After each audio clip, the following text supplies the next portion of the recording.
Hey guys, it's History Behind the Warrior and welcome to another Mortal Kombat 11 video. Now, with Mortal Kombat 11's release yesterday, I wanted to talk about the story mode, but more specifically that ending, because it does raise a lot of questions for what we can see in the future. And well, there's in fact 3 different endings for the story mode, which I like to categorize as bad, good, and true. Now, I will let you all know that this is definitely a spoiler heavy video. If you haven't played the Mortal Kombat 11 story mode, do not watch this, as it will spoil the ending for the game and what the future does entail for the series. So with that being said, let's actually talk about the final chapter of Mortal Kombat 11. Now, for those of you who have finished the story mode, you all know that Raiden had passed on his god essence to Liu Kang, and Liu Kang basically became the protector of Earthrealm. From Liu Kang being fused with Raiden, the two were able to battle Kronika's army and successfully destroy the Keeper of Time, which entails one of 2 different endings. Now, in both endings, Raiden relinquishes his title of God and decides to pass it over to Liu Kang. Not only this, but with Kronika now gone and the universe being set all the way back to that of the Dark Ages, Liu Kang now is the guardian of the Hourglass, and depending on which ending you do get, ultimately determines which individual is by his side when he decides to remake reality. If it's the good ending, then the mortal version of Raiden will stay by his side as the two attempt to remake reality, despite Raiden now being mortal, meaning that he will actually die whilst helping Liu Kang. If it's the true ending, then Liu Kang is able to recover his version of Kitana, and together they decide how to reform reality. Now, obviously, from what you can tell of my idea of bad, good, and true, I believe that the Kitana ending is the real ending of the game, as it isn't so as bittersweet as that of the good ending. But in also saying that, the good ending can entail more of a positive reboot for the story. So either way, after Kronika really did kick in her doomsday device, it has reset the entirety of reality. And from what you can tell in the title, what does this mean for the future of the series? Well, if it's either Raiden or Kitana, it looks like we may be getting another reboot of the universe, because everything has been reset, everyone is seemingly gone, even the Elder Gods, and it's ultimately up to Liu Kang with how he wishes to reshape reality. So this does in fact entail a very interesting and open-ended future for the series. As you see, I believe we are finally at the end of the MK9 reboot trilogy. MK9 was the reboot,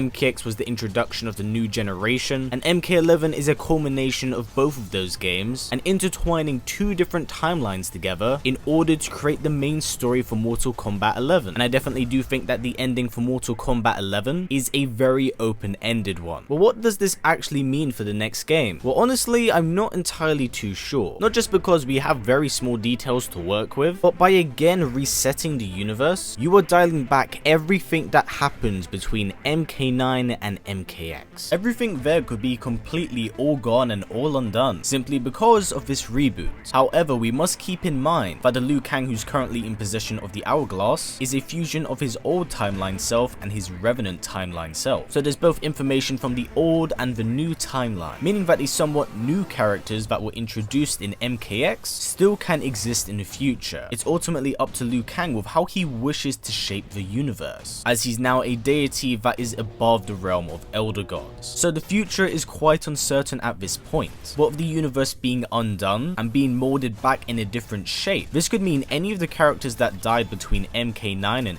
MK11 could simply be reintroduced to the universe. So that means that we could possibly see Su Hao be killed all over again, which is something I'm advocating for. But back to the main topic. This somewhat reset could be a way of NRS actually reintroducing the 3D era games. As I said, I believe we are now at the end of the reboot trilogy, and so far NRS at most have only kind of dabbled in the 3D era of games. So by resetting the universe, it makes the chances of those characters coming back viable once again. So Havoc and Reiko and all the characters that died in the Mortal Kombat comics could be completely undone, just to give you an idea of the lengths they can go to by resetting the universe. But let's quickly talk about something else as well, because there seems to be a very heavy emphasis on this in Mortal Kombat 11 story mode, but it's ripping away the idea of godhood from deities. You see, in the story mode, it's absolutely no secret at all that they really showed off that despite being a god, you are still susceptible to having your ass kicked. Now honestly, I believe that this decision was made because we're going to be fighting deities even greater than the Elder Gods. You see, with the introduction of Kronika, it asserted a new hierarchy in the Mortal Kombat universe, one we've never ever seen before, and we learnt that there's in fact something beyond what the Elder Gods are. There's actually a heavy emphasis in the arcade ladder ending, where Scorpion goes out to fight and kill other beings like Kronika, and Sonya does the same exact thing. You see, I believe that now, NRS are expanding their universe, and now not only are we fighting godlike deities, but are what I believe are galactic level threats. If there are beings like Kronika that have the power to rewrite time, what else is there in the universe that is unexplored? And with a powerful deity like Kronika being killed, what other deities are like her in the universe? We honestly just don't know. Mortal Kombat 11's ending is so incredibly open-ended that it both excites me and scares me for what the future can hold. Anything can happen at this point, but this is just one of many different ideas that can happen. Although I myself wasn't personally fulfilled with Mortal Kombat 11's ending, it has clearly been purposely done, so that way it gives the writers the freedom and opportunity to create another new story. But yes guys, that's actually it for this video. I hope you've enjoyed it and learned more by doing so. Now what did you think about Mortal Kombat 11's story? Did you enjoy it? And what was your favorite chapter? Now with Mortal Kombat 11 having a somewhat open end to it, what do you believe the future will entail for Mortal Kombat 12? Please let me know down in the comments below. I'm interested to hear what all of you have to say, as I'm still trying to process a lot of the information I was able to pick up from Mortal Kombat 11. So as I'd mentioned, I'm intrigued to see what the future does hold. But yeah guys, that's actually it for this video. Now before it wraps up, if possible, let's try getting it to about 500 likes. It's a great way of supporting this channel since YouTube's ad system is broken as hell. So by giving it a thumbs up, it helps out a ton. And also don't forget to tick that bell, as YouTube seemingly has the problem of my videos not appearing in your sub boxes. So by doing that, it's going to help me out and most certainly help you out. Now as always guys, please comment, like, subscribe and share this video with everyone you know. Please take care and I'll see you all next